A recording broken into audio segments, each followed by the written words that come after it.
واجب الاحترام بزرگوں، دوستوں اور بھائیوں،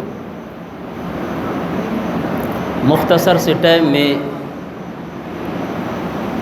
جو میرے ذمے موضوع لگایا گیا ہے،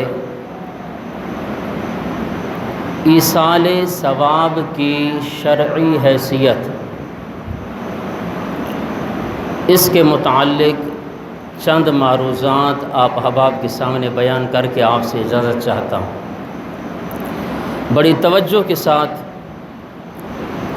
یہ کوئی رسمی بیان نہیں ہے کہ جسے میں گھنٹوں آپ احباب کے سامنے ادھر کا واقعہ سنا کے ادھر کا واقعہ سنا کے آپ کا ٹائم وہ ضائع کروں گا، نہیں، بلکہ انشاءاللہ مختصر سے مختصر سب سے پہلے آپ میرے تمہیدی کلمات کو اپنے ذہنوں میں بٹھائیے گا۔ سوشل میڈیا کا دور ہے، آج فیس بک پہ ہر ایک مفتی بنا ہوا ہے، وہاں سے حدیث کا ٹکڑا ملا جی بخاری شریف، پتہ نہیں ہے کہ بخاری شریف کے کون سے حصے میں ہے اور کیا ہے۔ تو ایصال ثواب کی شرعی حیثیت، اس کے متعلق سب سے پہلے آپ کو ہمارے عقیدے کے بارے میں معلوم ہونا چاہیے کہ ہمارا ایصال ثواب کے متعلق عقیدہ کیا ہونا چاہیے۔ ہمارا عقیدہ ہے کہ ہر انسان اپنی عبادات کا ثواب زندہ ہو یا مردہ ہو یا دونوں کو ایصال کر سکتا ہے۔ نیک اعمال کا ثواب زندوں کو اور مردوں کو یا ان میں سے ہر ایک کو ایصال کیا جا سکتا ہے، بشرطے کہ مرنے والا ایمان کی حالت میں مرا ہو، چاہے وہ نیک اعمال بدنی ہوں جیسے کہ نماز ہے، روزہ ہے، چاہے وہ نیک اعمال مالی طور پر ہو جیسے کہ صدقات ہیں، خیرات وغیرہ ہے، چاہے وہ نیک اعمال ان دونوں کا بدنی اور مالی کا مرکب ہو جیسے کہ حج کرنا، یہ بدنی عبادت بھی ہے اور مالی عبادت بھی ہے، اس میں بدن کی کوشش بھی لگتی ہے اور مال بھی لگتا ہے، تب کسی ایک مسلمان پہ حج فرض ہوتا ہے۔ تو خواہ کوئی بھی عبادت ہو، وہ بدنی ہو مالی ہو، اس کا ثواب دوسرے مسلمان کو پہنچایا جا سکتا ہے۔ یہ ہے ایصال ثواب کے بارے میں ہمارا ایمان اور عقیدہ۔ اس کے لیے الحمدللہ قرآن پاک سے اور بے شمار احادیث مبارکہ اس بات پر دلالت کرتی ہے کہ ہمارا کوئی بھی عمل، نیک عمل جو ہے، وہ اگر ہم مرے ہوئے کو بخشیں تب بھی پہنچتا ہے، اگر زندہ شخص ہو ہم اپنا پڑا ہوا زندے کو بخشیں وہ زندے کو بھی اس کا ثواب پہنچاتا ہے۔ اس کے لیے سب سے پہلے جو خطبے کے اندر میں نے آپ احباب کے سامنے آیہ مبارکہ تلاوت کی ہے، یہ سماعت فرمائیں، 28واں پارہ ہے، سورہ عشر ہے، آیت نمبر 10 ہے۔ خالق کائنات نے ارشاد فرمایا، پانی بآواز بلند کہیے سبحان اللہ۔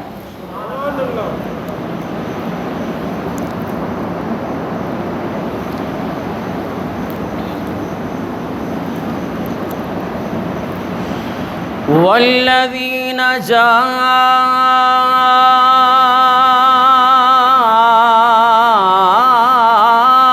من بعدهم یقولون ربنا اغفر لنا ولإخواننا الذين سبقونا بالإيمان۔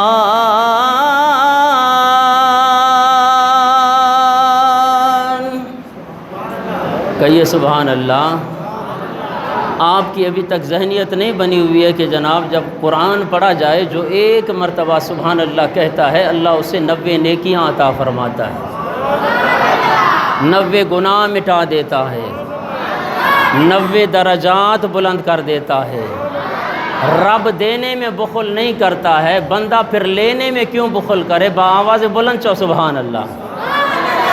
والذین جاءوا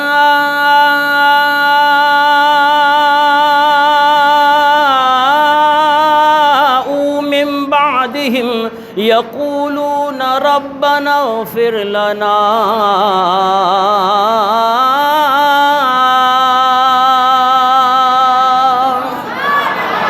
خالق کائنات نے ارشاد فرمایا جو بعد میں آنے والے مسلمان ہیں ان سے پہلے جو ایمان کی حالت میں گزر گئے ہیں، خالق کائنات نے ارشاد فرمایا وہ آنے والے مسلمان یہ اللہ تبارک و تعالیٰ کی بارگاہ میں عرض کرتے ہیں یقولون ربنا اغفر لنا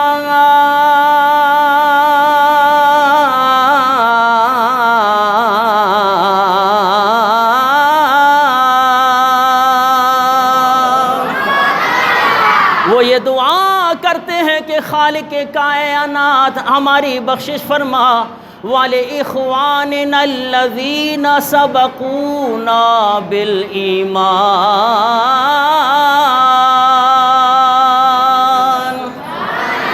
اے ہمارے پروردگار ہماری بھی بخشش فرما اور ہماری ان بھائیوں کی بھی بخشش فرما جو ایمان کی حالت میں اس دنیا سے کوچ کر گئے۔ عزیزان محترم، اس آیہ مبارکہ سے پتہ چلا کہ اگر کوئی زندہ شخص اپنے مردہ مسلمان کے لیے دعا کرے گا تو خالق کائنات اس کی دعا کے بدولت اس مردے کی بخشش بھی فرمائے گا اور اس کے پڑے ہوئے کا ثواب خالق کائنات اس مردے کو بھی عطا کرے گا۔ اس لیے خالق کائنات نے مومن کی وصف کو بیان کرتے ہوئے ارشاد فرمایا والذین جاءوا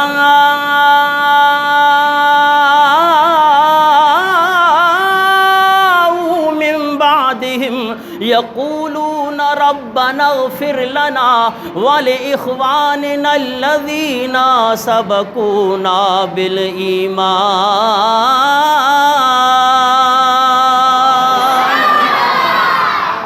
خالق کائنات جو مسلمان ایمان کی حالت میں مر گیا ہو پھر بعد والا کوئی مسلمان بھائی اس کے لیے دعا کرے یا کوئی بھی عبادت کرے، میں نے پہلے اپنا عقیدہ بیان کیا، خواہ وہ مالی عبادت ہو خواہ وہ بدنی عبادت ہو، آپ بدنی عبادت کی صورت میں کوئی نماز پڑھ کے نوافل پڑھ کے صدقہ و خیرات کر کے اگر مردے کو بخش دیں گے خالق کائنات اس کا اجر و ثواب اسے ضرور پہنچائے گا۔ اگر اس کا یہ کنسیپٹ قرآن اور حدیث میں نہ ہوتا پھر خالق کائنات یوں ارشاد نہ فرماتا کہ جناب پھر آنے والے مسلمان یہ دعا کریں گے یقولون ربنا اغفر لنا، پروردگار ہمیں بھی بخش دے، وَلِإِخْوَانِنَا الَّذِينَ سَبَقُونَا بِالْإِيمَانِ، پروردگار ہمارے ان بھائیوں کو بھی بخش دے جو ایمان کی حالت میں اس دنیا سے کوچ کر گئے ہیں۔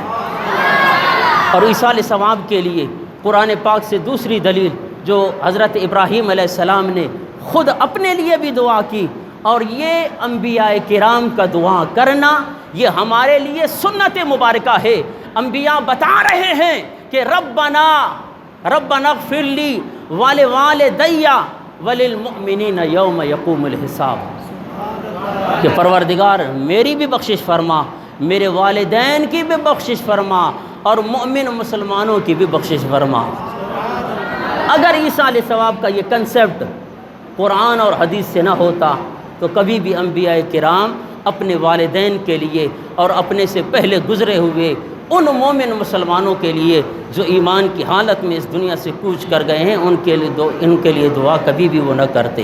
اور اس کے علاوہ یہ تو قرآن پاک اور اس قرآن پاک میں 20 آیات مبارکہ اس بات پہ دلالت کرتی ہیں کہ جناب کوئی بھی مسلمان اگر اپنے مسلمان بھائی کے لیے کوئی چیز پڑھ کر بخش دے، اللہ تبارک و تعالی اسے بھی قبول فرما کے اس کی بخشش فرماتا ہے، یا مال کی صورت میں اگر کوئی وہ خیرات کر دے، اس خیرات کا ثواب بھی خالق کائنات مردوں کو عطا فرما دیتا ہے۔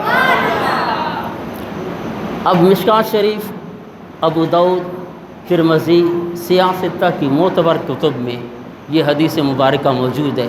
بڑی توجہ کے ساتھ یہ حدیث آپ احباب کے سامنے بیان کر کے میں آپ سے اجازت چاہتا ہوں۔ درود شریف پڑھیے گا۔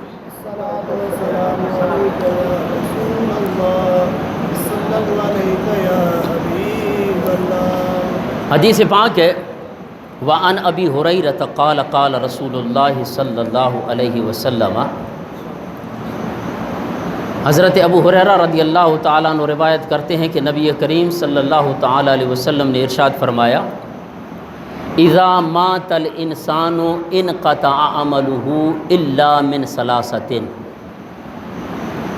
کہ جب انسان مر جاتا ہے تو سارے اعمال منقطع ہو جاتے ہیں، الا من ثلاثۃ، سوائے 3 ایسے اعمال کے کہ مرنے کے بعد بھی ان تینوں اعمال کا ثواب مردے کو تا قیامت قبر کے اندر ملتا رہتا ہے۔ آج عجیب کنسیپٹ ہے، عجیب دین بیان کیے، مری وہ تو مٹی میں ملی وہ صحیح، بس جے کے عمل کیا ہونی بس ہونی جا ختم۔ شہر اسلام آباد میں میں نے اتنی بڑی داڑھیوں والوں کو دیکھا، جناب جنازہ پڑھایا گیا، جنازہ پڑھنے کے بعد فوراً انہوں نے کھڑے ہو کر کہا کہ بس کوئی دعا نہیں ہے، بس ہمارا باپ مر گیا، اس کے اعمال اس کے ساتھ ہے۔ عزیزان محترم، یہ کون سا دین بیان کیا جا رہا ہے؟ میرے آقا نے تو ارشاد فرمایا کہ اذا مات الانسان انقطع عملہ الا من ثلاثۃ، کہ جب بھی کوئی انسان فوت ہو جاتا ہے اس کے دیگر سارے اعمال ختم ہو جاتے ہیں، لیکن 3 اعمال ایسے ہیں کہ مرنے کے بعد بھی مردے کو اس کا اجر و ثواب ملتا رہتا ہے۔ وہ کون سے 3 ایسے اعمال ہیں کہ فوت ہو جانے کے بعد ان کا ثواب اس مردے کو ملتا رہتا ہے؟ میرے آقا نے ارشاد فرمایا، الا من صدقۃ جاریۃ، ان میں سے پہلا عمل یہ ہے کہ مرنے والا اگر کوئی صدقہ جاریہ کر کے جائے گا، وہ اس دنیا سے کوچ کر جائے گا، جب تک وہ چیز قائم رہے گی خالق کائنات اس چیز کا اجر و ثواب مرنے والے کو تا قیامت اس کے اندر ثواب عطا فرمائے گا۔ اب صدقہ جاریہ کیا ہے؟ میرے آقا نے ارشاد فرمایا، کسی نے مسجد بنا لی، کسی نے مدرسہ بنا لیا، جناب والا تا قیامت آپ کا یہ جامع المصطفیٰ قائم اور دائم ہے۔ جن احباب نے اس کے اندر جناب والا حصہ ڈالا ہے، جب تک خالق کائنات کے بندے یہاں پہ قرآن پڑھتے رہیں گے، طلباء اور حفاظ اس فیکٹری سے نکلتے رہیں گے تا قیامت، اس بندے نے جس نے اپنا اس کے اندر حصہ ڈالا ہے، خدا کی قسم وہ اگر اس دنیا سے چلا بھی جائے گا لیکن اس کی قبر پہ خالق کائنات کروڑوں نعمتیں اور جناب والا رحمتوں کا نزول فرماتا رہے گا، کیونکہ اس نے ایک بوٹا لگایا ہے، اپنا پیسہ دے کر جناب والا ایک عمارت قائم کی، اور اس کے اندر جناب والا یتیم طلباء قرآن پاک پڑھتے رہے، یہاں قرآن پاک پڑھتے رہیں گے، مرنے والے کو اس کا ثواب تا قیامت ملتا رہے گا۔ یا پھر جناب والا کسی طالب کی ہیلپ کر دی، وہ طالب جناب والا پڑھتا ایک عالم دین بن گیا، جب تک وہ عالم زندہ ہے خالق کائنات جس بندے نے اس کے ساتھ ہیلپ کی تھی، مرنے کے بعد قبر کے اندر اسے بھی اس کا اجر و ثواب ملتا رہے گا۔ تو عزیزان محترم، میرے آقا نے ارشاد فرمایا، سب سے پہلا عمل یہ ہے کوئی شخص مرنے سے پہلے صدقہ جاریہ کر کے جائے، کوئی مسجد بنا دی، کوئی جناب والا فلاحی کام کر دیا، کوئی عمارت تعمیر کر دی دین کے لیے، وہاں پہ دین قائم ہوا، اور جناب والا کوئی لائبریری بنا کے چلا گیا، یا طلباء کے ساتھ کتابوں کی صورت میں ہیلپ کر دی، آپ نے قرآن پاک لے کر دیے مدرسے کے اندر، آپ نے کسی مدرس کی ہیلپ کر دی، یہ نہیں سمجھیے گا کہ جناب آج عجیب کنسرٹ بنا مولوی کے دنوں سے اساں کے چھا مل دو، نہیں عزیزان محترم، وہ دین کی جتنی بھی خدمت کر رہا ہے، خدا کی قسم ہر پل میں ہر لحظہ میں اس کا اجر و ثواب اتنا ہی آپ کو ملے گا جتنا اس کو مل رہا ہے۔ میرے آقا نے ارشاد فرمایا الا من صدقۃ جاریۃ، ایک وہ عمل ہے جو صدقہ جاریہ کر کے جائے، دوسرا یہ ہے کہ او علم ینتفع بہ، ایسا علم کہ جس سے فائدہ اٹھایا جائے۔ تو جناب کسی مرنے والے نے کسی طالب علم کی ہیلپ کی، اب وہ قرآن پاک پڑھا، اس نے دوسرے کو پڑھایا، اس نے دوسرے کو پڑھایا، یہ سلسلہ تا قیامت جاری رہے گا۔ مرنے والا مر جائے گا لیکن اس کا اجر و ثواب اس مرنے والے کو تا قیامت قبر کے اندر ملتا رہے گا۔ اور پھر تیسرا اور آخری عمل جس کے بارے میں حضور صلی اللہ تعالی علیہ وسلم نے ارشاد فرمایا او ولد صالح یدعو لہ، آپ اپنے پیچھے ایک ایسی نیک اولاد چھوڑ جائیں جو آپ کے لیے دعا کرتی رہے۔ باواز بلند چو سبحان اللہ۔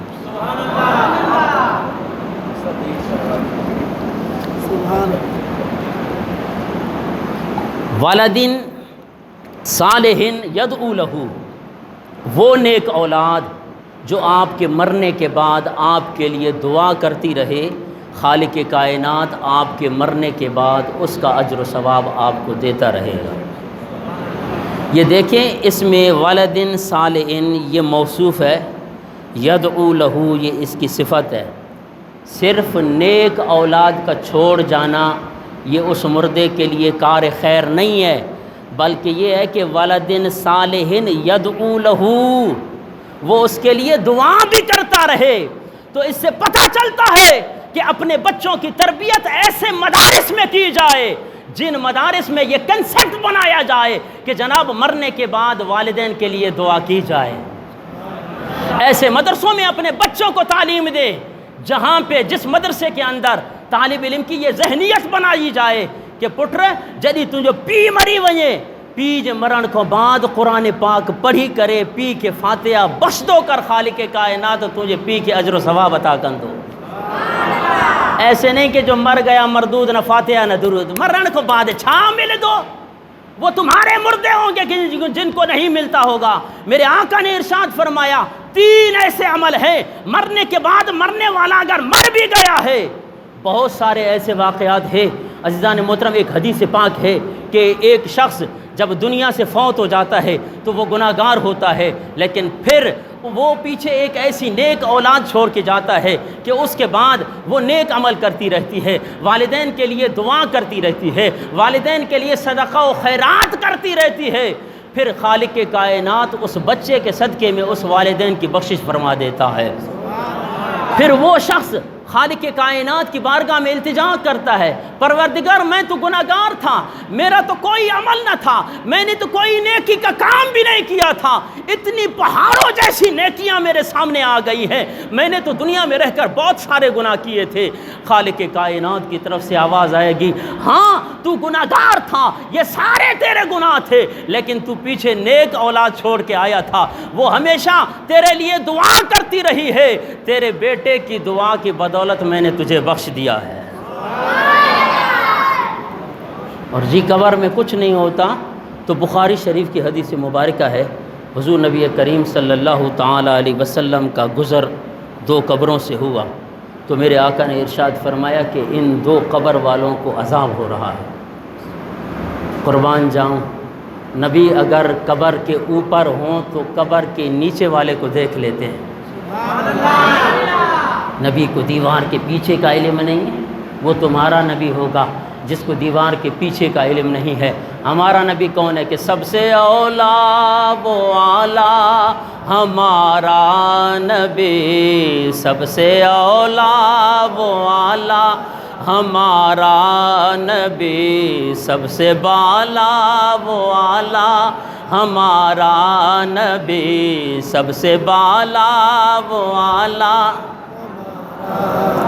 خلق سے اولیاء، اولیاء سے رسول، خلق سے اولیاء، اولیاء سے رسول، خلق سے اولیاء، اولیاء سے رسول، خلق سے اولیاء، اولیاء سے رسول، اور رسولوں سے اعلیٰ ہمارا نبی، اور رسولوں سے اعلیٰ ہمارا نبی، اور رسولوں سے اعلیٰ۔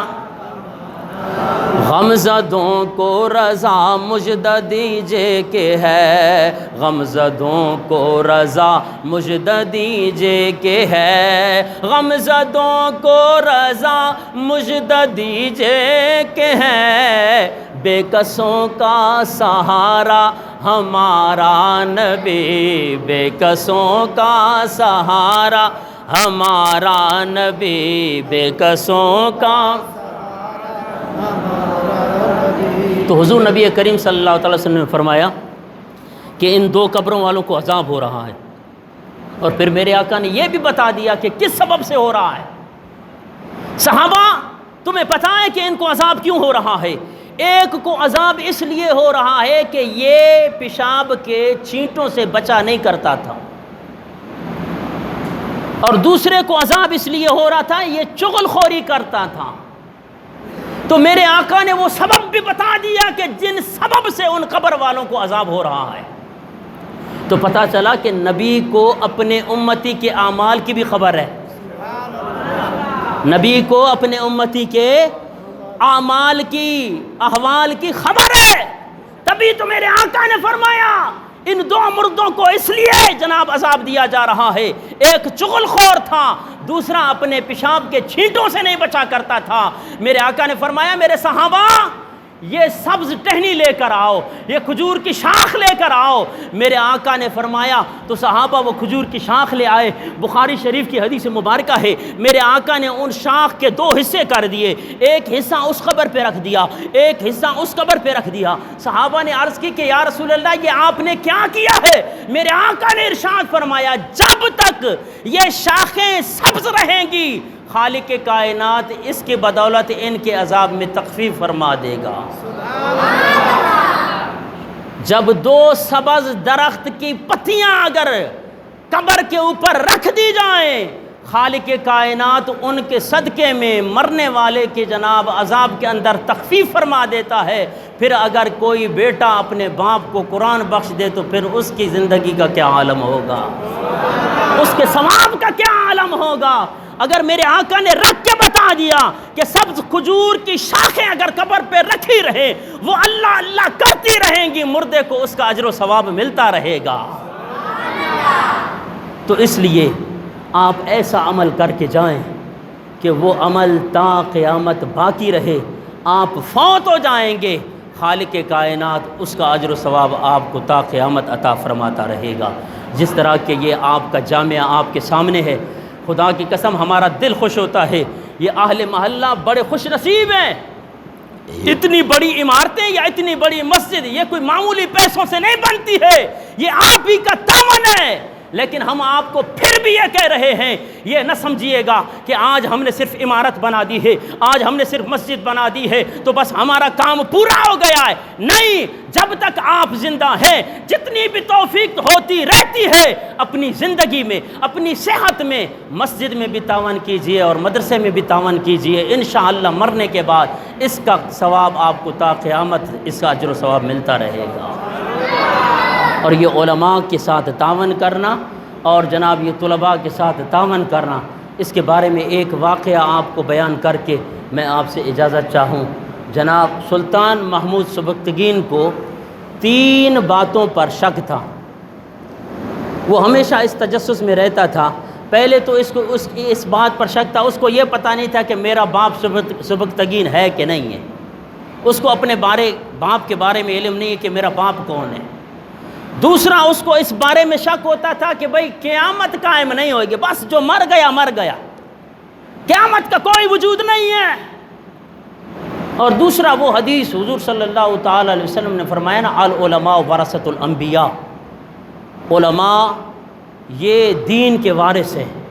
میرے آقا نے فرمایا یہ دین کے وارث ہیں، میرے علم کے وارث ہیں، میرے آقا کے وارث ہیں، یہ علماء حضور کے وارث ہیں۔ یہ سلطان محمود کہتا تھا کہ جناب یہ علماء نے اپنی حوصلہ افزائی اور اپنی عزت کے لیے الیاذ باللہ یہ حدیث گھاڑی ہے، کوئی حدیث نہیں ہے۔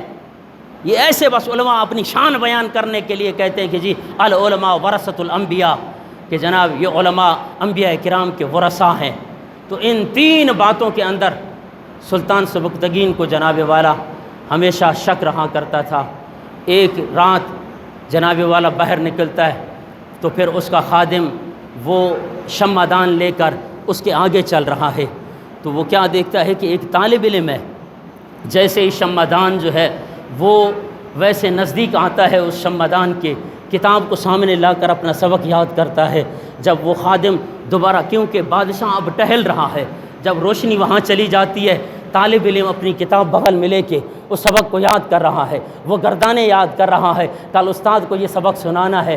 جیسے ہی وہ شمعدان لے کر خادم آگے آگے چل رہا ہوتا ہے، جب وہ طالب علم روشنی کو دیکھتا ہے، پھر اپنی کتاب کو اس روشنی کے سامنے لے آتا ہے تاکہ میں اپنا سبق یاد کر کے اپنے استاد کو سناؤں۔ کہیے سبحان اللہ۔ یہ وہ عالم تھا کہ جب روشنیوں کا کوئی نام نشان نہ تھا۔ آج تو خدا کی قسم ہمہ وقت روشنی روشنی چھائی ہوئی ہوتی ہے۔ طلباء اگر پھر بھی نہ پڑھیں تو یہ ان طلباء کی کمزوری ہے۔ تو جناب اب دیکھیے، وہ پھر سلطان محمود نے جب صبح ہوئی تو اپنے خادم کو کہا کہ یہ رات طالب علم کیا کر رہا تھا، اس طالب علم کو ہمارے پاس بلاؤ۔ اس طالب علم کو بلایا گیا تو بادشاہ نے اس سے پوچھا کہ یہ آپ کیا کر رہے تھے؟ اس نے کہا کہ جناب ہمیں صبح سویرے سبق سنانا ہوتا ہے، تو اس لیے میرے پاس روشنی کا کوئی بندوبست نہیں تھا۔ نعرہ تکبیر، نعرہ رسالت۔ میں سبق یاد کرنے کے لیے آپ کی شمعدان کے نزدیک آ جاتا، اپنا سبق یاد کر لیتا تھا، بس سبق مجھے یاد ہوا میں چلا گیا۔ تو اس بادشاہ نے کہا چلو بھائی یہ شمعدان جو ہے نا یہ طالب علم کو دے دو، بس یہ اپنا سبق یاد کرتا رہے۔ اب جب اس بادشاہ نے اس طالب علم کو یہ شمعدان دے دیا، آپ اندازہ کر سکتے ہیں کہ اس عالم کی یا اس طالب علم کی اس ہیلپ کے صدقے اس سے کتنا بڑا انعام ملا ہے۔ خدا کی قسم رات کو سلطان محمود سویا، قسمت جاگ اٹھی، کالی کملے والی کا دیدار ہو گیا۔ اللہ اکبر کبیرہ۔ حضور صلی اللہ تعالی علیہ وسلم کا دیدار ہوا۔ میرے آقا نے ایک جملہ ارشاد فرمایا، او سبکتگین کے بیٹے، آج تو نے میرے دین کے ایک طالب علم کی ہیلپ کی ہے، مدد کی ہے، کل قیامت کے دن میں تیری شفاعت کروں گا۔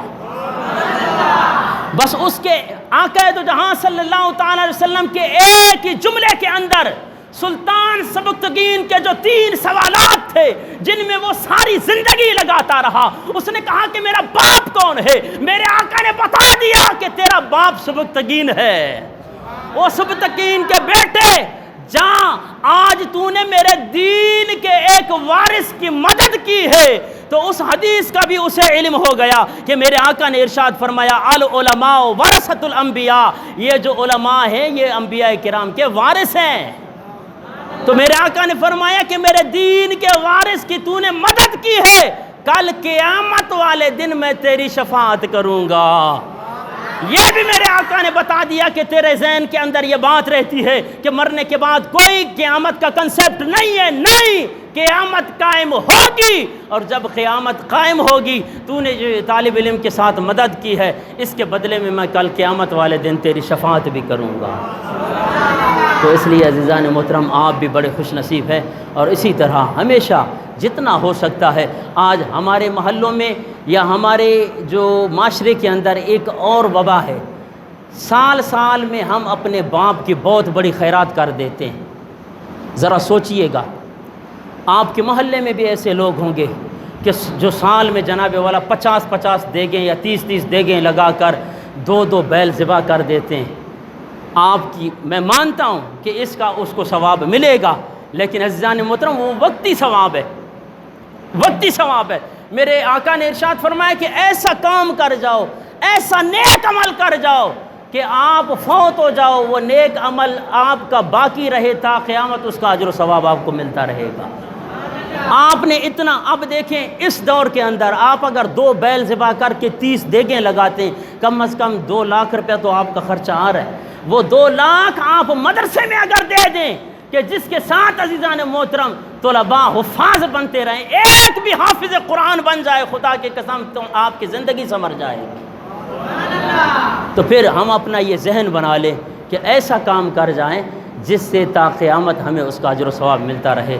دعا ہے کہ خالق کائنات جو احباب آپ کے اس مدرسے میں، آپ کی